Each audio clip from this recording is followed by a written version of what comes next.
Ya, apa kabar semuanya? Balik lagi di channel Nazam Ajis, masih di Satu Sudut Pandang.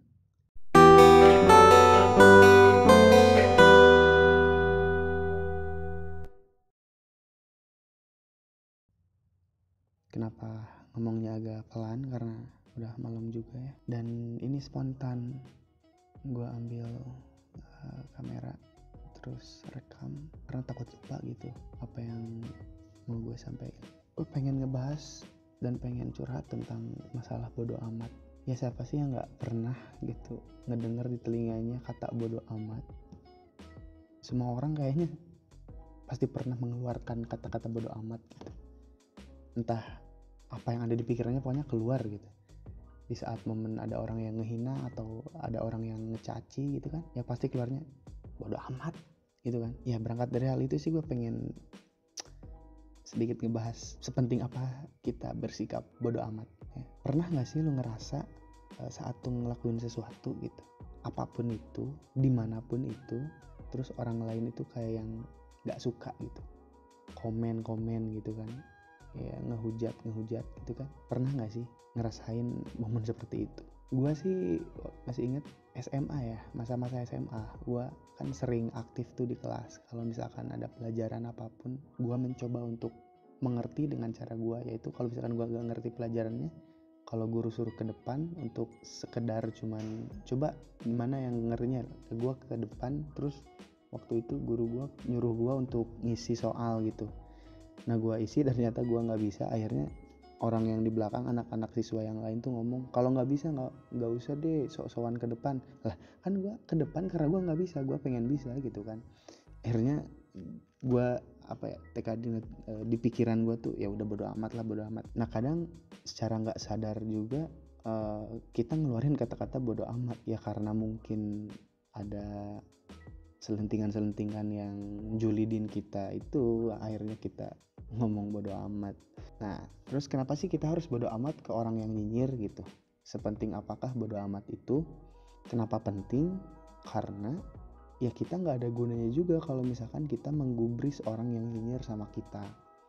Contoh misalkan saat kita melakukan sesuatu terus ada yang nyinyir, terus kita balas nyinyirin atau kita balas hujat gitu kan, nanti malah cekcok, terus akhirnya ya jambak-jambakan lah, berantem lah, fisik lah akhirnya yang jadi rugi kan. Nggak bagus juga gitu kelihatannya. So mending bodo amat ya. Tapi walaupun kelihatannya mudah, ternyata bersikap bodo amat itu tidak easy kelihatannya gitu, nggak semudah yang kelihatannya. Kenapa? Karena perlu adanya latihan-latihan gitu.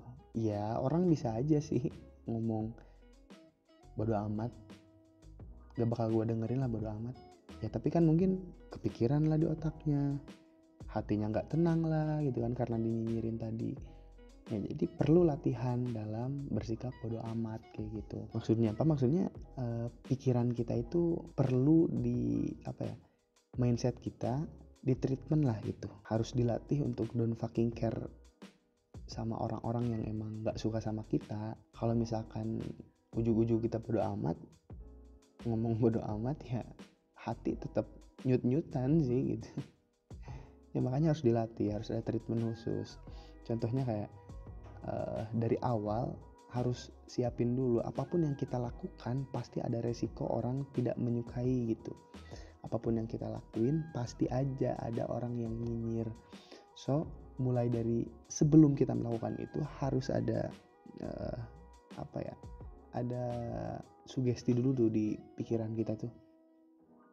Pasti ada orang yang gak suka sama kita, pasti ada orang yang emang bakal julid sama apa yang kita lakuin. Dan gue harus siap karena hujatan orang gak akan pernah ngerugiin kita, gak akan pernah ngejatuhin kita, tapi segala sesuatu yang kita lakukan akan berguna untuk kita. Kayak gitu terus berulang-ulang sampai kalian udah terbiasa. Terus apa untungnya sih bodo amat? Nah kalau ngomongin untungnya ya seperti yang gue bilang di awal, kalau misalkan kita bodo amat, kita menjauhi hal-hal yang tidak diinginkan, kayak ya fisik lah yang nanti jadi rugi atau apapun lah itu ya yang jelek-jelek gitu. Tapi selain itu juga keuntungannya lu nggak bakal gampang stres. Kenapa? Karena kalau misalkan lu bodo amatan, jadi ya udah gitu, nggak bakal stres, nggak bakal ngerasa beban banget gitu, omongan orang tuh jadi nyesek banget gitu, nggak bakal gitu, karena kita udah terlatih untuk bodo amat, terlatih bodo amat gitu ya. Ya tapi ada jangan sampai nih istilah bodo amat ini jadi malah bikin kita bebal. Orang nasehatin kita bodo amat, ya kan nggak gitu juga. Bodo amat belum tentu setiap orang itu ngerti bodo amat itu kayak gimana. Bodo amat itu ada porsi dan tempatnya gitu. Di saat orang lain mengkritik, di saat orang lain memberikan saran dan nasihat, ya kita harus terima, jangan malah bodo amat. Nah tapi di saat orang lain menghujat, di saat orang lain menghina, barulah kita bersikap bodo amat. Harus bisa ngebedain dulu mana apa yang namanya hujatan dan apa yang namanya kritikan gitu. Sepedas apapun kritikan, tetap kritikan gitu, karena hinaan dan kritikan itu different thing gitu, nggak bakal bisa sama dua hal tadi, antara kritikan dan hujatan. So gitu doang sih yang pengen gue sampein. Video ini pasti pendek banget, tapi mudah-mudahan ada manfaatnya, sekecil apapun gitu kan ya, semoga ada manfaatnya. Buat kalian yang memang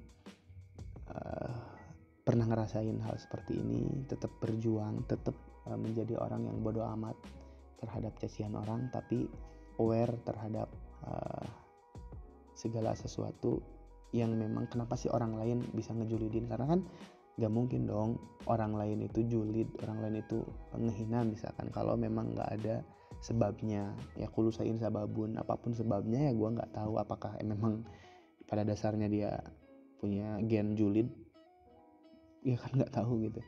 Tapi pada akhirnya semua hal tergantung kitanya menanggapinya seperti apa gitu ya. Semangat terus, semoga hari-hari kalian menyenangkan, dan jangan lupa like, comment, dan subscribe juga. So see you next time.